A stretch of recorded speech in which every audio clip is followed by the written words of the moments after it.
Good afternoon, everyone. We'll get started right at 1 o'clock. So just another minute here, we'll get started.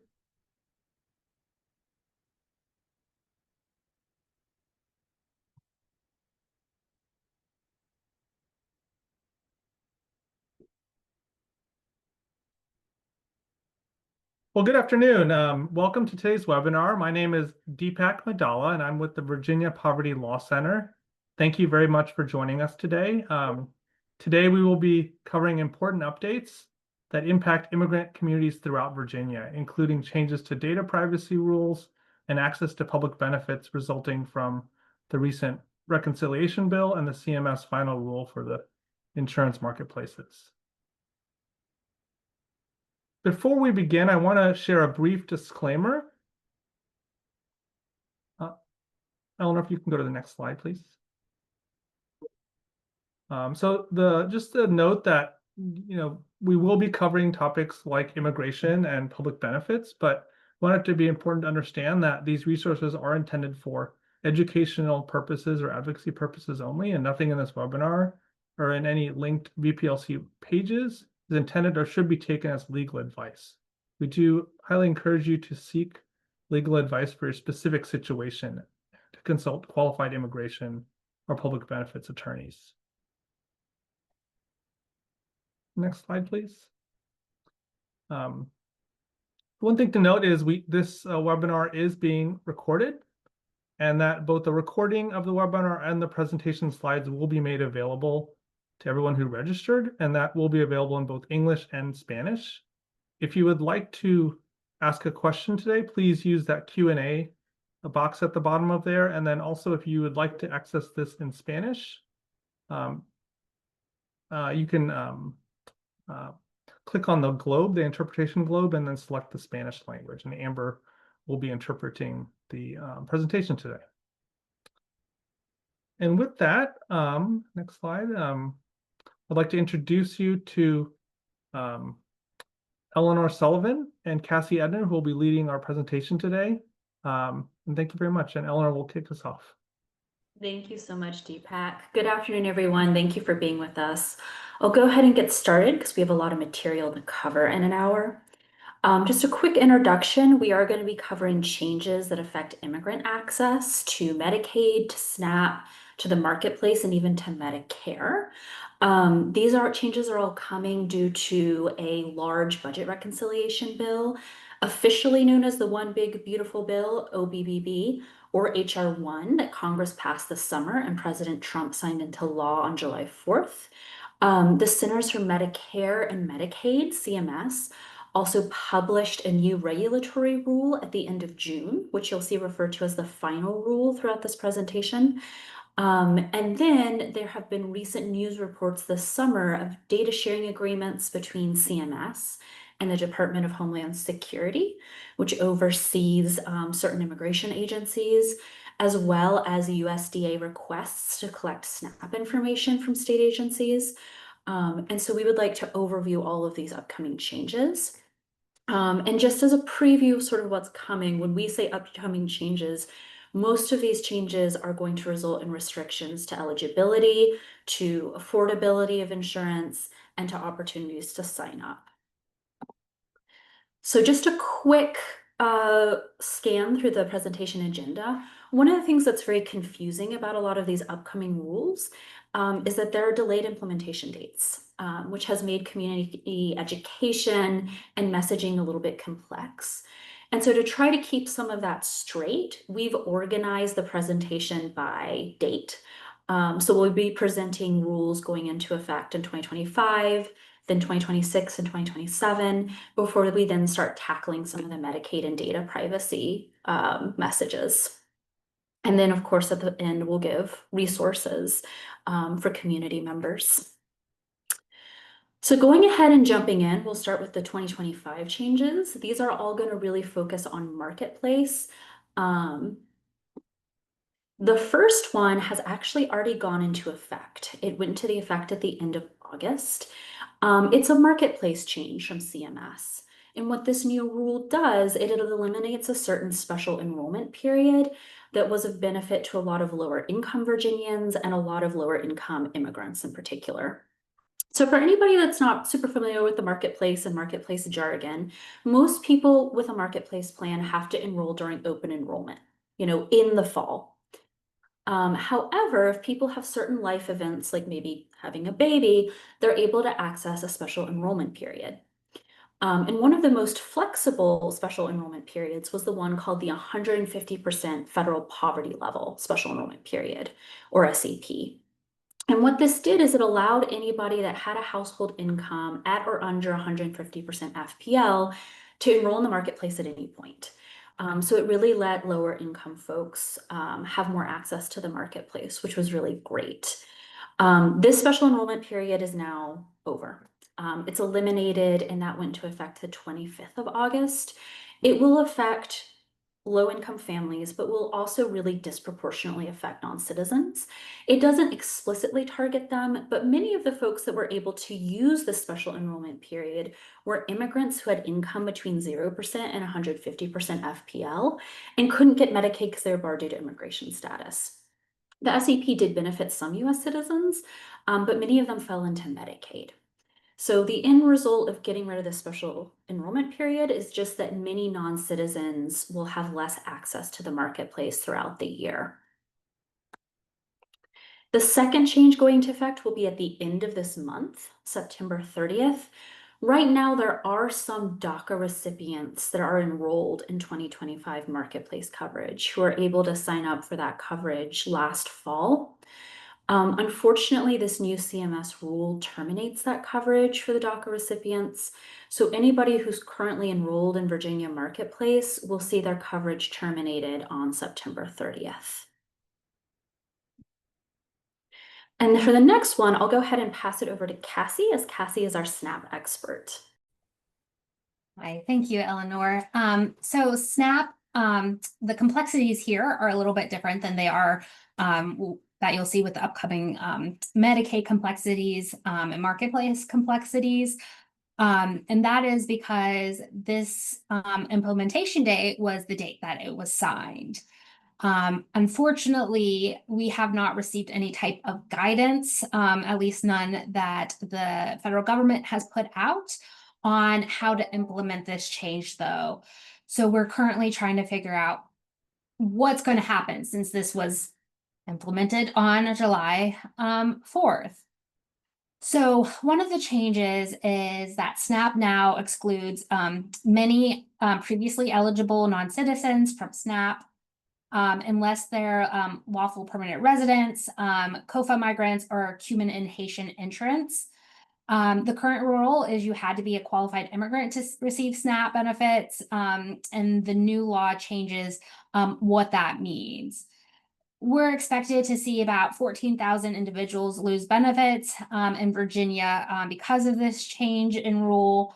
And I won't go into depth with all the changes that are happening under the OBB, since this is mainly focused on immigrants. But there has been one change that kind of transfers the burden of the cost of SNAP, at least a percentage, to the state, and it's based off of the state's error rates.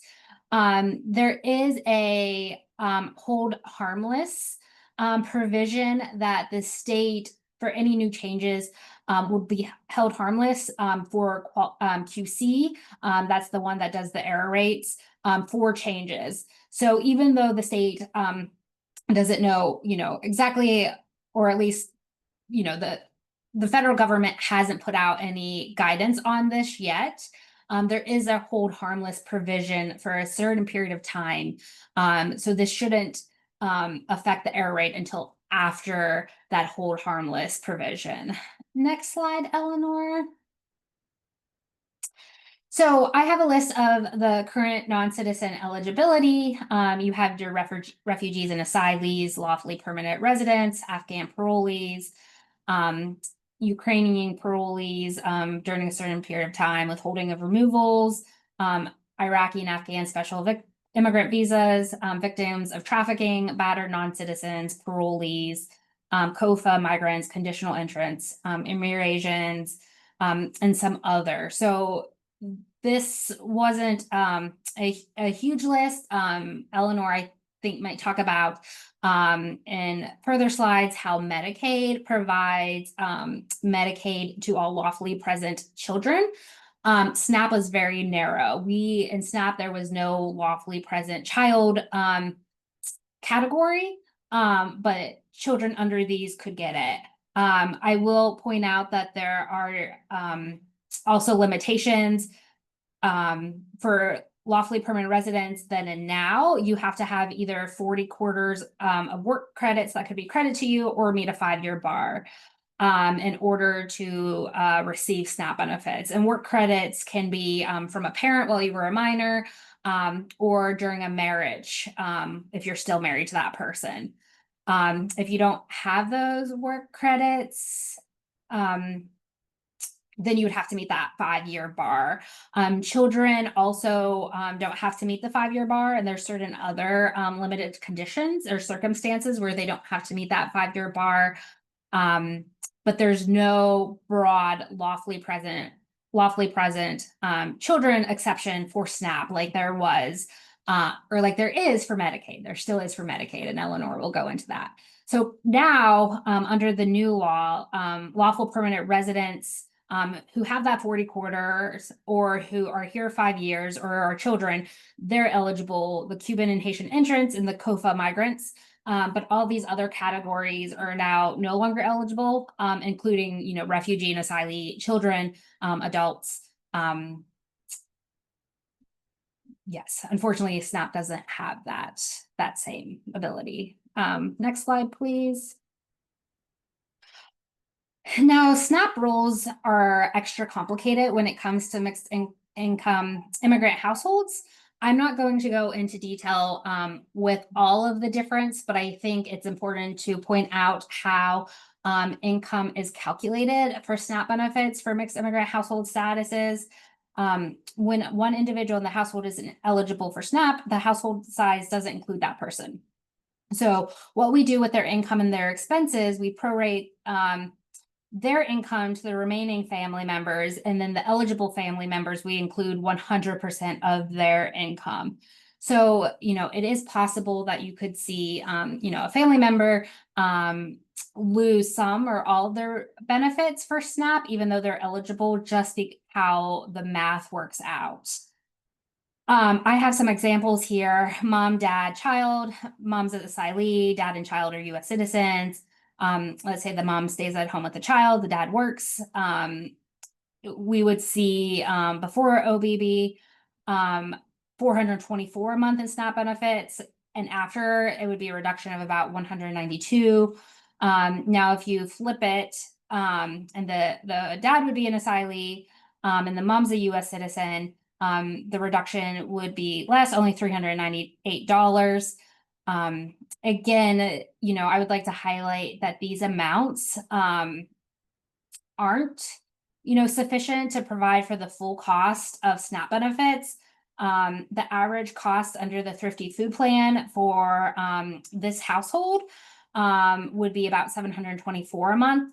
And then the Thrifty Food Plan is the lowest cost. If you look at the low, moderate, liberal cost of the food plan, you're looking at $747, $925, $1,143. Eleanor is going to talk about, the loss of healthcare to these individuals. So not only are their SNAP benefits going to be decreasing once these cuts to Medicaid and Marketplace and Medicare happened, you're also going to see, increased costs for medical expenses for these families. And unfortunately, there is a medical deduction, but it's only for individuals 60 plus and for individuals that are disabled. So we are going to see families really struggling with all of these changes that are happening at once. Next slide, and I believe it's going to Eleanor next. Thank you, Cassie. So that was it for our 2025 changes. We'll now move into the changes that will go into effect in 2026. So this is going to feature more marketplace provisions, and it's also going to feature some of the first significant Medicaid changes for the immigrant population. So the first one is another marketplace one. It's a little bit in the weeds, But essentially what this does, it is a first bite out of marketplace eligibility for immigrants. And it is a first bite specifically restricting coverage for the lowest income non-citizens, unfortunately. So the current rule is that there are a good number of lawfully present immigrants who have income under 100% FPL. And normally that income is low, so it would put you in Medicaid. However, many of these folks lack the immigration status for full benefits Medicaid. Maybe they have temporary protected status, maybe they have deferred action, whatever it might be, they have too low an income for the marketplace and they don't qualify for Medicaid due to immigration status, and they would fall into a coverage gap, right? The government recognized that gap several years ago and created a special rule to ensure that these folks could instead access marketplace insurance. Normally, in order to have marketplace insurance, folks do have to have income at 100% FPL. But if you're one of those non-citizens with an immigration status that kicks you out of full benefits Medicaid, instead, you can actually get a marketplace plan regardless of your income, and you can get financial subsidies called advanced premium tax credits that makes that marketplace plan affordable. And of course, because you're going to have low income, between 0% and 100% of the federal poverty level, you'll have pretty rich subsidies and you'll have quite affordable insurance. The CMS rule, unfortunately, is going to eliminate this rule. So it will do away with those financial subsidies, those advanced premium tax credits for any immigrants who fall under 100% of the poverty level. And this is going to create that coverage gap that the government was initially trying to avoid, where you're going to have non-citizens who are low income, but who can't get Medicaid due to immigration status and now are ineligible for those marketplace subsidies. So then they're either going to have to pay full price for marketplace plan, which of course, if you're low income, is going to be really difficult to do. It's really pricey. Or you're going to have to go uninsured. So this is going to disproportionately affect a lot of older immigrants who aren't working, so they're not going to have employer-based insurance and who also don't qualify for Medicare. So again, this is sort of a first bite out of immigrant eligibility for the marketplace and for those marketplace subsidies that really make the marketplace what it is and make it affordable for folks. This is going to be implemented for next year's marketplace plans, so starting January 1. But a quick note is if immigrants apply for marketplace plan during open enrollment during the fall of 2025, they will see this new rule on their eligibility results, right? They will see that all of a sudden they're not being awarded those financial subsidies that have made their insurance affordable for the last couple of years. This next one is going to be our first change to Medicaid. And to go ahead and preface this change is not going to be a change to eligibility or to services available. This is really a big funding shift, shifting funding between federal and state governments. So this affects emergency Medicaid. For those of you that are not saturated in Medicaid jargon, emergency Medicaid is a program where immigrants who don't qualify for full benefits Medicaid due to immigration status, so again, could be somebody with temporary protected status, but who would normally qualify for Medicaid across all other requirements. So, for example, very importantly, their income is under the Medicaid threshold. If one of those folks has an emergency, they're often eligible to get that ER bill or that other emergency service covered still by Virginia Medicaid. And that is what emergency Medicaid is. At the current moment, the federal government pays 90% of those emergency Medicaid costs for expansion adults. So those are adults between 19 and 64. So the federal government is paying the bulk of these costs. However, starting in October of 2026, the rate that the federal government is going to pay for these services is going to drop. It'll drop from 90% to the traditional or standard Medicare rate. That's different for every state, depending on, poverty levels in the state budget, things like that. Virginia's federal match is for traditional Medicaid is comparatively pretty low, 50.39%. And so what that means is, again, starting in October of 2026, instead of the federal government paying 90% of emergency Medicaid costs, it'll pay 50.39% of emergency Medicaid costs. This is not an eligibility cut. It's not a services cut. It is still a federal requirement that states cover these emergency services for anyone who is eligible and applies. So if an immigrant today maybe has appendicitis and goes to the ER for it, they could get that bill potentially covered today by emergency Medicaid. That will not change in 2026, 2027, 2028. What will change is the state will have to be shifting more of its own funds to cover those costs. So this is really a change that affects state budgets and state Medicaid budgets, perhaps more than it'll affect enrollees or immigrants themselves. The next change is one of the most significant that we are going to review today, and it is a major constriction of eligibility for immigrant non-citizens, adult immigrant non-citizens. And when I say a restriction to adult Medicaid, I mean programs like expansion Medicaid, programs like age blind and disabled. Pregnancy Medicaid is another kettle of fish and is much more protected. So when I talk about this constriction, I am talking about coverage for non-pregnant adults. So there is that saving grace, at least. The current rule right now is already pretty restrictive. Right now, to get full benefits Medicaid, if you are, again, not pregnant, you have to have one of a very particular set of immigration statuses, and it's really not a long list.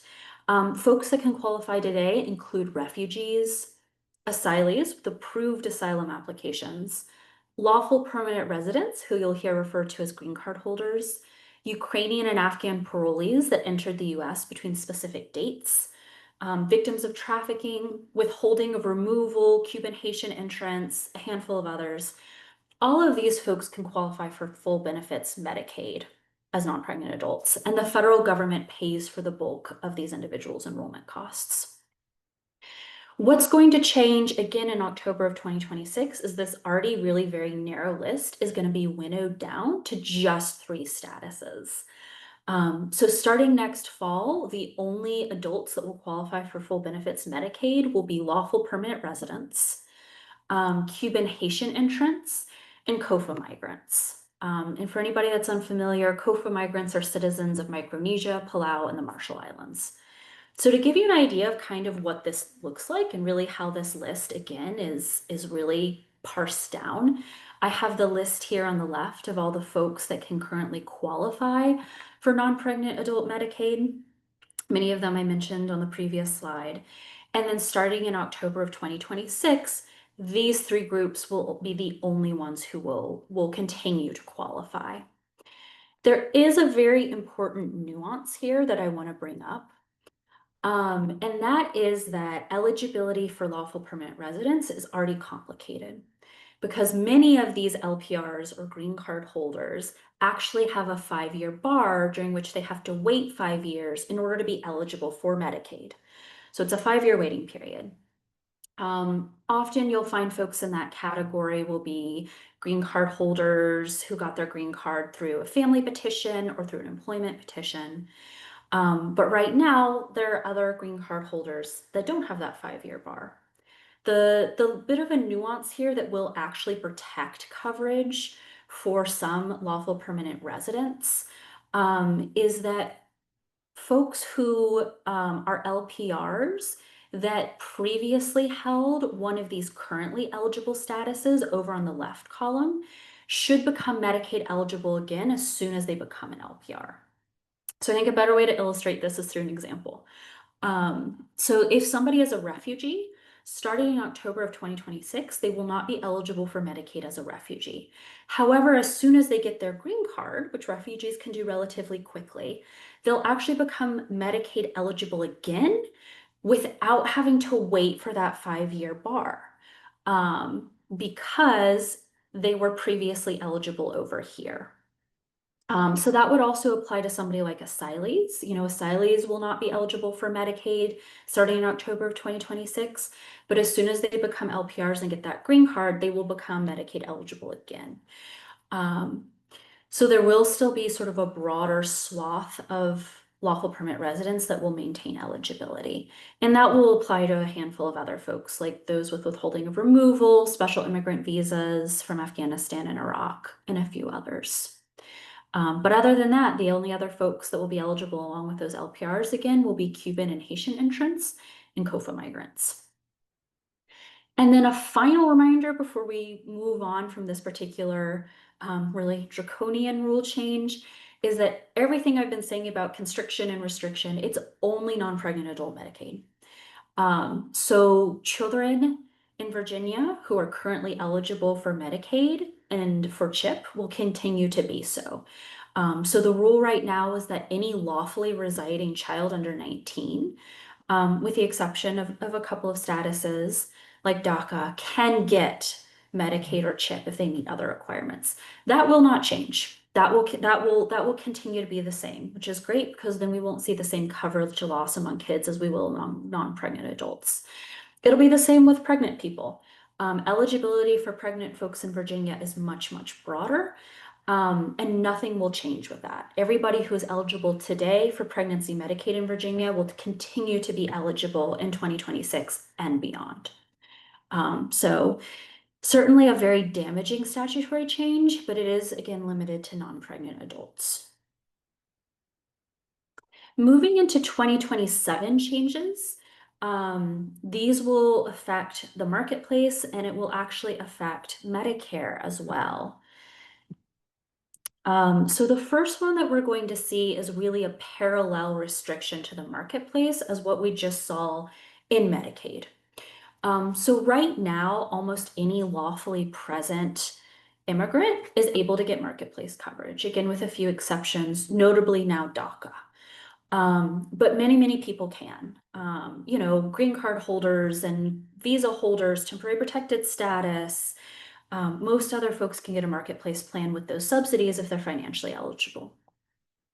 That really pretty broad eligibility group is going to become severely restricted starting in January of 2027.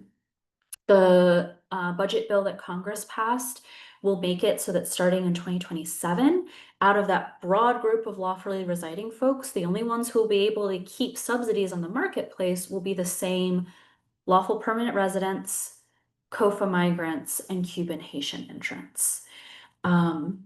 The other folks who are lawfully residing can technically keep their marketplace plans, but they won't get subsidies.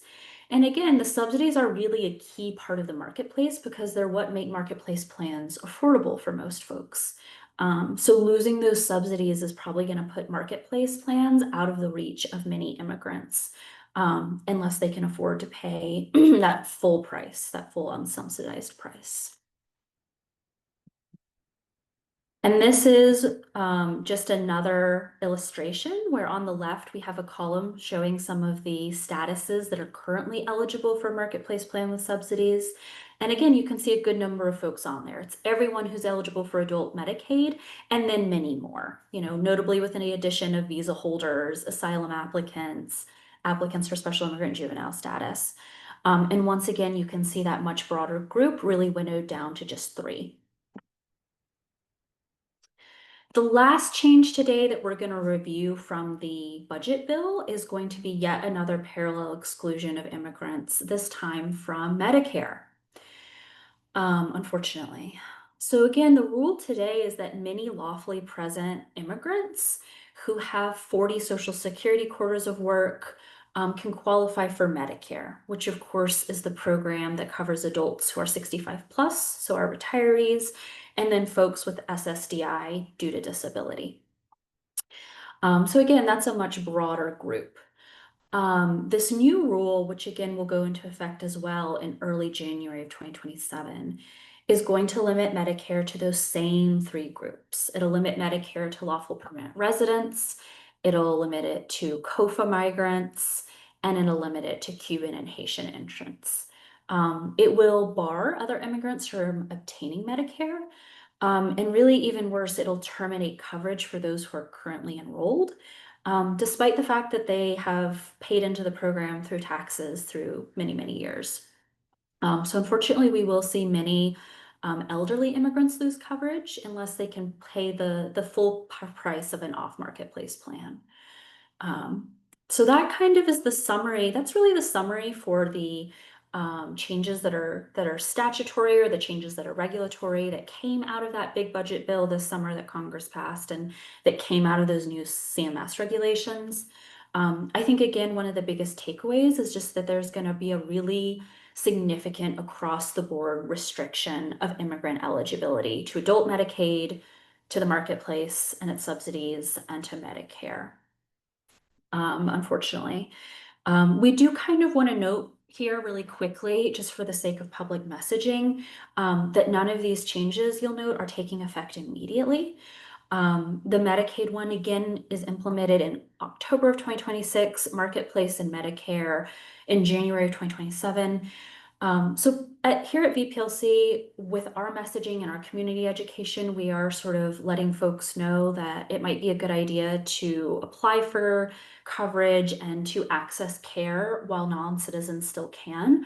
Get your preventative care, get your prescriptions filled, have any procedures you can have in order to prepare for the couple of upcoming years in which those insurance options may no longer be available. So with that said, I want to go ahead and pivot over to Medicaid and SNAP data privacy, which is a very different topic. Before I get into those details, I do want to share a significant caveat. So the following slides are a result of news reports that came out this summer indicating that CMS, the Centers for Medicaid and Medicare, has entered into a data sharing agreement with the Department of Homeland Security, which oversees two immigration agencies, ICE and U.S. Citizenship and Immigration Services. There were somewhat similar reports about how states are now sharing SNAP data with the U.S. Department of Agriculture. Obviously, this creates concerns about data privacy for Medicaid recipients, and then for SNAP applicants, SNAP recipients, SNAP household members. So our following slides are gonna talk about some of this background and then move into some of the messaging we think is really important for immigrant communities to hear. But we do want to note first that the information on the slides in this section are subject to change. They may change if more details are released about some of the data sharing agreements. They may change depending on the outcome of lawsuits. So we have created a web page on our VPLC website that has a lot of this background information. And we will be updating it frequently in case of any changes. So of course, we will always be distributing these slides, but we do want to let you know that some of the information on this could be very different in 2 weeks or 2 months. So please do, bookmark those websites, which we'll have linked for you later in the presentation, just in case any of that information changes. So a little bit about the Medicaid data sharing background. The Associated Press released a news article in July that disclosed that there's a data sharing agreement between CMS, the Federal Medicaid Agency, and the Department of Homeland Security, which of course oversees ICE, and it oversees the U.S. Citizenship and Immigration Services, which is the immigration agency that processes immigration applications like for naturalization, for temporary protected status, for DACA, family petitions, and a lot more. The data sharing agreement isn't public. Nobody knows exactly what details are in it. Nobody knows exactly what data has been shared or when. The news report said that DHS would have access to some of CMS's data, for several months during business hours, and that's really the only detail that's known, which of course greatly complicates messaging about all this. But really, the takeaway from this is that ICE and USCIS potentially do have access to personally identifiable information about Medicaid recipients. And I do want to stress here that when I say Medicaid recipients, I mean individuals who are actually enrolled in Medicaid coverage, actually receiving Medicaid benefits, not, say, household members that happen to live with Medicaid recipients, which, as we'll see in further slides, is a very important distinction. So again, although we don't know exactly what's been shared, I think it is really important to understand what CMS regularly maintains about Medicaid recipients. CMS does have personally identifiable information about the 79 million Medicaid and CHIP recipients. And this is because, of course, the federal government pays for a lot of that coverage. So we do understand that CMS has details about those individuals, including name, date of birth, address, and immigration status. CMS looks to not have information to all information on a Medicaid application. So not something like marital status or income. Really, they have access to this information that helps them make the Medicaid payments. Another really important note is, to our knowledge, CMS does not have this type of personal information about family members of Medicaid recipients. So folks that might be living with a Medicaid recipient but aren't receiving benefits themselves. Very common example would be a household where the parents are not enrolled in Medicaid, but the children are. To our knowledge, CMS would have data on those kids. CMS would not have or have access to data on those parents who are not enrolled. Again, this is going to be a very critical distinction, and we'll parse out some of the consequences of that later because there are some protections there. We want to note that 20 states have filed a lawsuit to challenge the data sharing, and a federal judge has temporarily halted that data sharing. But Virginia was not a party to the lawsuit, and so the halt does not protect the data of Virginia Medicaid recipients. And any future decisions by the judge may or may not impact Virginia, depending on the structure of that decision. And then I'll turn it back over to Cassie to go over the SNAP data sharing background before we talk a little bit about messaging and some of the nuances.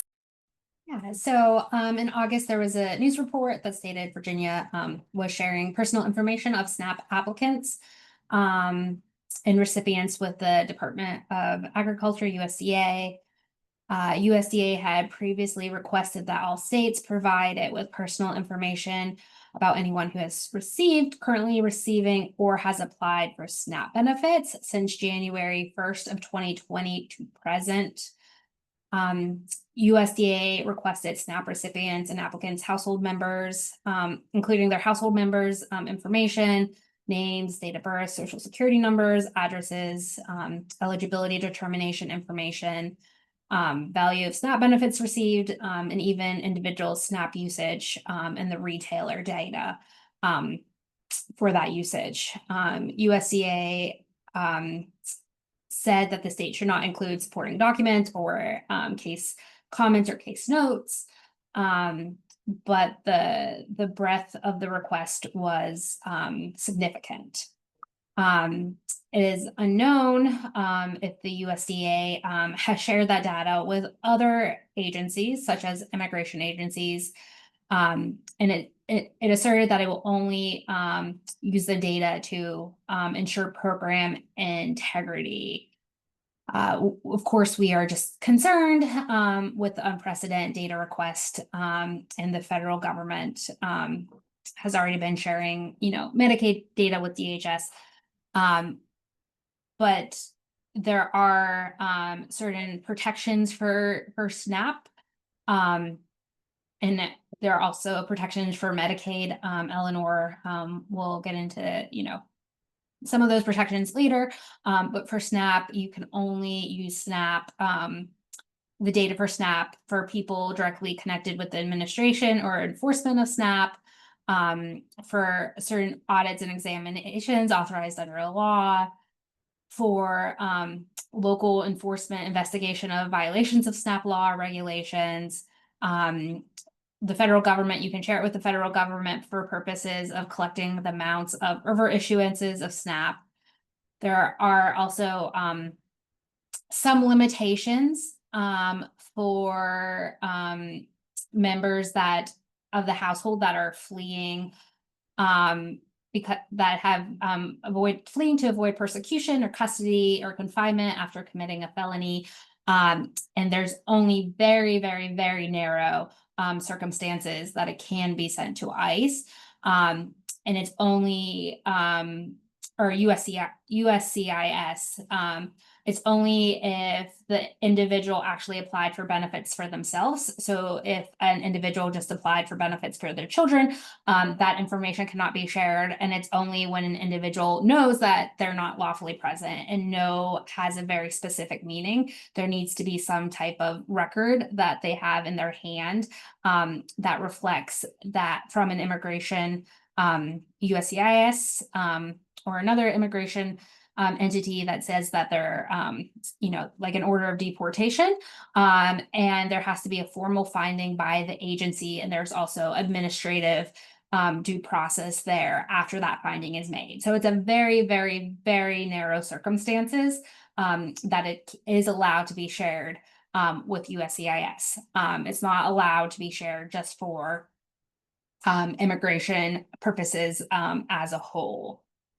There are two current pending lawsuits. One is a nonprofit agency, and the other are certain states are suing because of this data privacy, like Medicaid. Virginia is not one of those states that is suing because of Medicaid.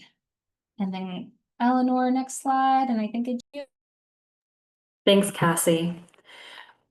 So just to note really quickly before we talk a little bit about what our messaging is for immigrant communities and for anybody that assists immigrants in applying for public benefits, specifically for SNAP and Medicaid, we did want to note that there are privacy laws to protect Medicaid and SNAP data.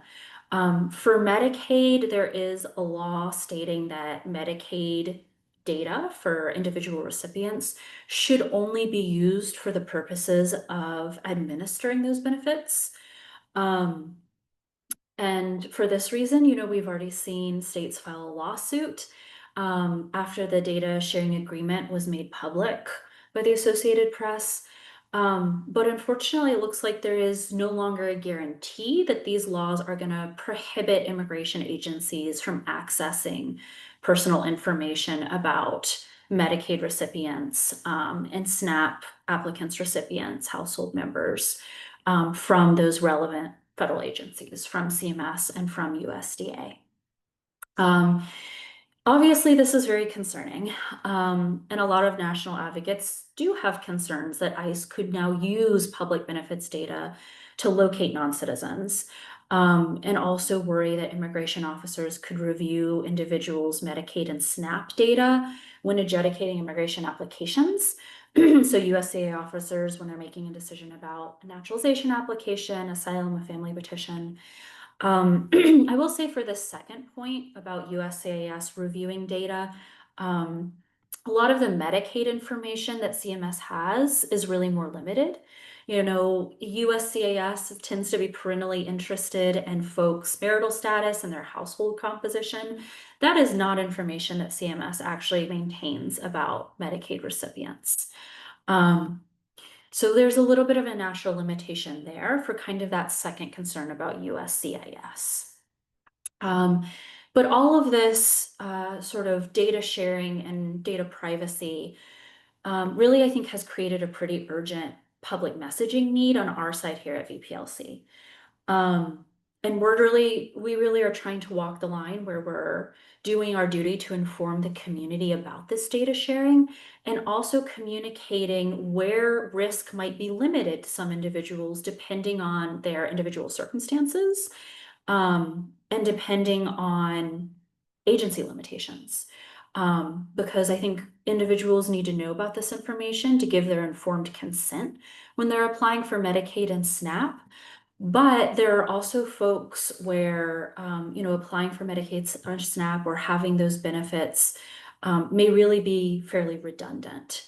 So we tried to create messaging points to really get through to the public certain areas where CMS and USDA might have limited data, and where Medicaid and SNAP information might actually be redundant to immigration agencies' existing databases. And we think this is information that will really help families make a choice for themselves about whether they want to continue applying for benefits for insurance and for food. Because at the end of the day, the choice about whether to apply and how to weigh those costs and those risks really rest with those individuals and those families. So I want to get into some of the details about what we are telling folks. So these are some of our really key messages for Medicaid recipients, and then for a broader group of SNAP affected folks. So SNAP applicants, SNAP recipients, and SNAP household members. Our first message that's really critical focuses around mixed status families. And for Medicaid, I think we do have some good news. From the information we have, it looks really unlikely that CMS, the federal Medicaid agency, has any data about family members who don't apply for Medicaid for themselves.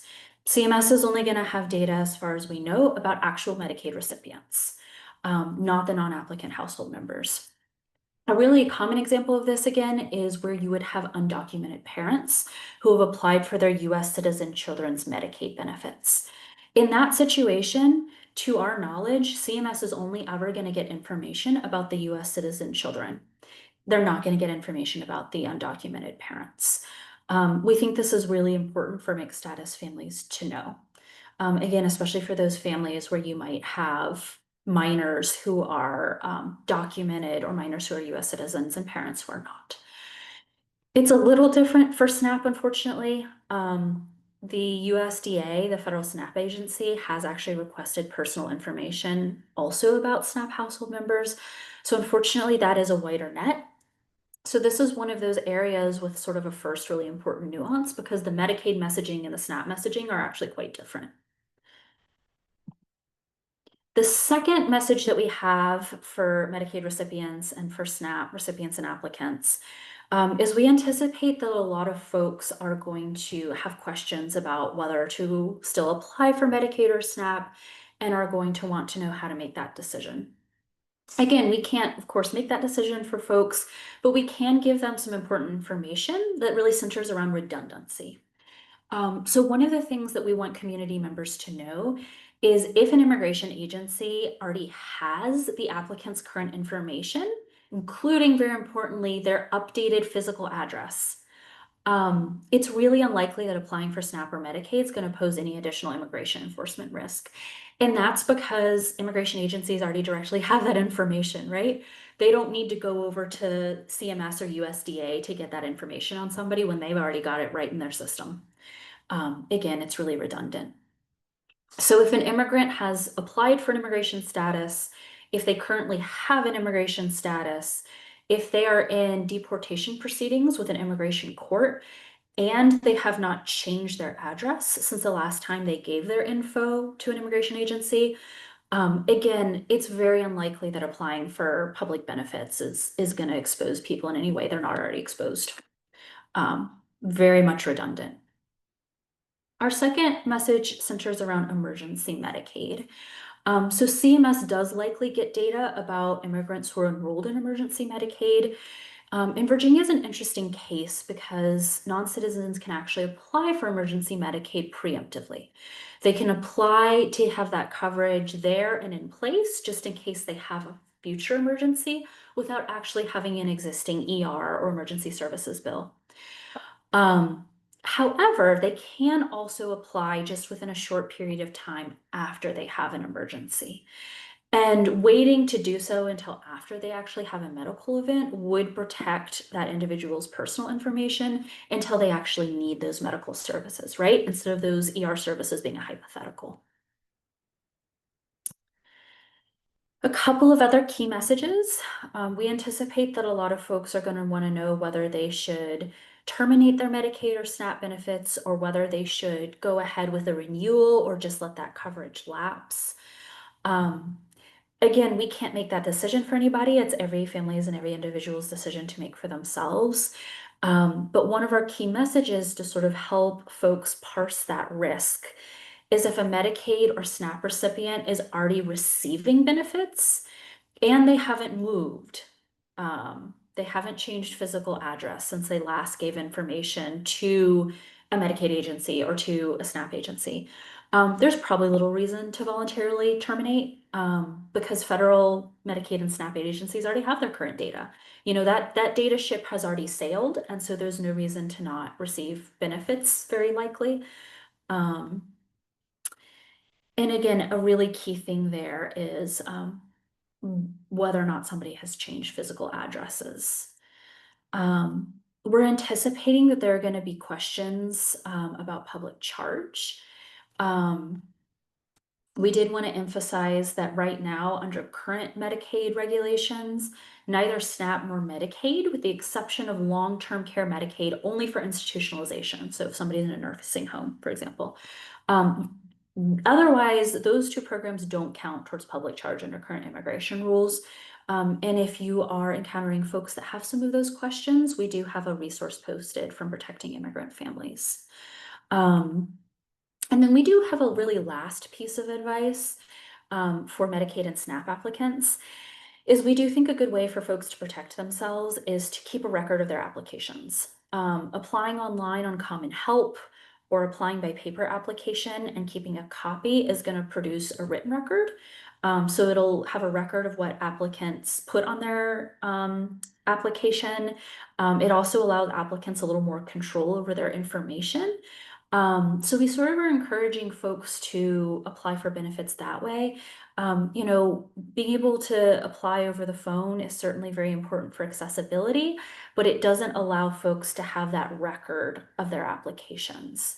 And so we're advising folks that if it is accessible to them, and they have the means to apply online or on paper. And just a final reminder that the information that we just gave you about all this data sharing is really subject to frequent change. We don't know what news reports are going to say in the next week. We don't know if lawsuits are going to change anything. You know, who knows?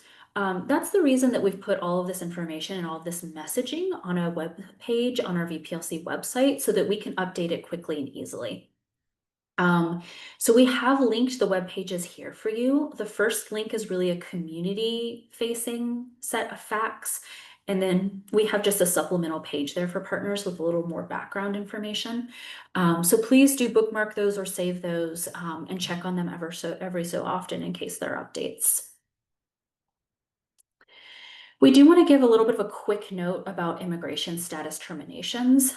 This is really the immigration law landscape and not the public benefits landscape, but there is some overlap because if folks lose an immigration status and become undocumented or are in between lawful statuses, that could have an effect on their eligibility for Medicaid, the marketplace, and SNAP. So the current administration has been terminating or attempting to terminate certain immigration statuses. Some big ones are parole for Haitians, Nicaraguans, Venezuelans, and some Cubans, as well as temporary protected status, which you usually hear called TPS for certain countries. And they also allow deferred enforced departure for Palestinians to lapse. The administration is also curtailing asylum, really leading to sort of quick denials, leading to fewer folks being able to apply, and leading to some children sort of switching from having an asylum application to a special immigrant juvenile status application.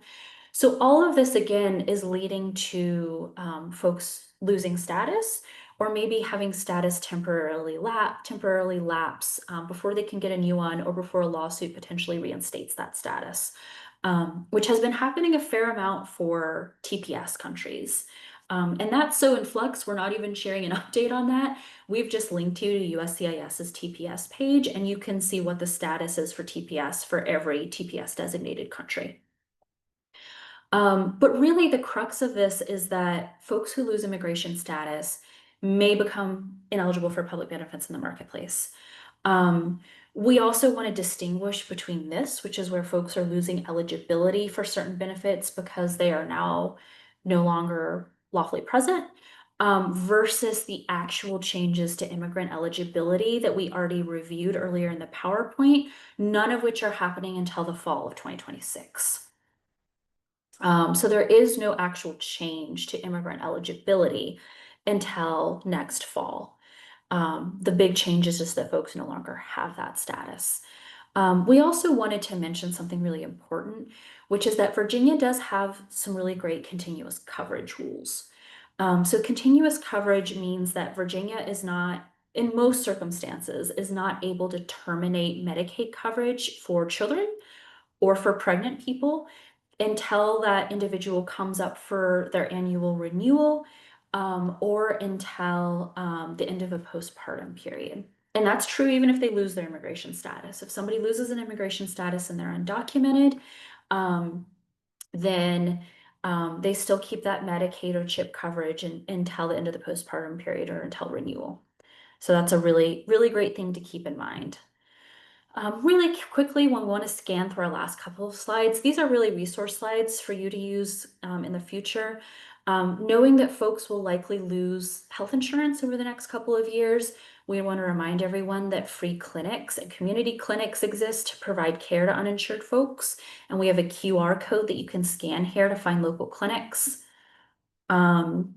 We want to remind folks that hospitals are required to offer financial aid to lower income individuals, especially those that don't have insurance. And this can be a great option, especially if immigrants are loath to apply for emergency Medicaid.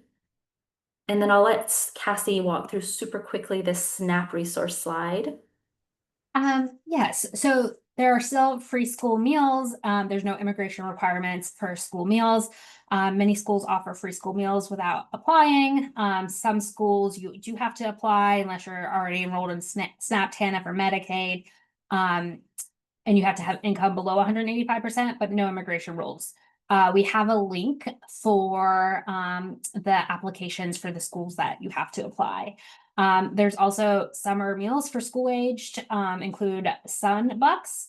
That's over with this year, but hopefully that will be here next year. No immigration requirement there. That's $120 a summer for students that are eligible. School meal sites, no immigration requirements or income requirements. There is a link to where you can find those school meal sites during the summer, but you'll want to call ahead just to make sure that the data is still correct. WIC, so no immigration requirement for WIC, and that's for pregnant people, postpartum, infants, and children under 5. You have your local food banks, and then you also have like local community resources like RA Fridge and Shalom Farms in Richmond. I think there's some pretty cool resources in Lynchburg. Lynchburg grows. But I'm very much interested in knowing about other local community resources if you have them. So maybe we can compile a page. And my email's on the slide. Thanks, Cassie. And one last reminder, language access is still in place. The Trump administration signed an executive order making English the official language, but executive orders do not have statutory power. And so all rules about how local and state government agencies, medical providers still have to provide interpretation and translation services are still very much in place. None of that has changed. And I believe that's it. Thank you all so much for being here. I'll go ahead and hand it back to Deepak. Yeah, thank you so much. And we did get quite a few questions in the Q&A box. And feel free to continue to send them. We have a limited amount of time. We'll try to get to as many as we can in a few minutes, but we will answer them as many as we can and send that in the follow-up email as well. So please do continue to send them in. I guess one important clarification maybe to you, Eleanor, is a lot of questions about emergency Medicaid and prenatal coverage, famous prenatal coverage, and I think particularly about applying for those programs, kind of the connection to the data sharing questions you had, comments you had, feedback on those too. Thank you, Deepak. Yeah, no, I think folks are very much right to highlight those two programs since they are explicitly for individuals that don't qualify for full benefits Medicaid and therefore don't have certain immigration statuses. I think when you're speaking with those sorts of individuals, there are a couple of key messages, and one of the really key messages is the redundancy one. There are a lot of individuals who are in emergency Medicaid who do have an immigration status. It's just not an immigration status making them eligible for full benefits. So that would be somebody with TPS, for example, or a visa. And the redundancy message is really important there because it's very likely that immigration agencies already directly have their data. And then so what is the risk of giving them data that immigration agencies already have directly through a Medicaid application? I think the same goes for famous prenatal. There are a good number of folks that already are applying for a status or are in immigration courts. That goes back to the redundancy message is, if you've applied for that status or if you're in those immigration court proceedings, if those immigration agencies already have your updated data, it's likely very redundant to hand that data over to a Medicaid agency when immigration already has it directly. So that's where I think the redundancy is important, and parsing through some of those details about where somebody has already had contact with immigration is going to be very important. Thank you very much, Eleanor. And I'll just clarify too. So as everyone knows, so the famous prenatal program, that's the one that is for pregnant individuals in Virginia. So there was a question about pregnancy programs. So that's that famous prenatal. And also just a question came in about, just asking again that, they were informed earlier that there's no changes for eligibility for famous moms and the famous prenatal programs. Asking if we can confirm that's true. And I think, as Eleanor stated toward the end of her presentation there, that the changes to immigration statuses, right, is different from changes to eligibility for these programs. So people might be changing their immigration status from TPS or another status to another status, but that's changing, but not the underlying eligibility for the program. Let's see. And please continue to send in questions to the Q&A. We're right at 2 o'clock. The webinar, like we said, is being recorded, and we will be sharing the slides out to everyone who registered. So please, look at that resource. And if you have questions, please continue to send them in. And we have Eleanor and Cassie's information on this final slide, and we do welcome comments and feedback and additional resources. We share a lot of resources. We know there's a lot more in Virginia that we'd like to compile. I'd like to thank everyone for joining us today on this very important topic, and thank you to Eleanor and Cassie for doing such a great job with the presentation. And also thank you to Amber as well, who's been on the Spanish side interpreting the entire presentation. Thank you very much, everyone.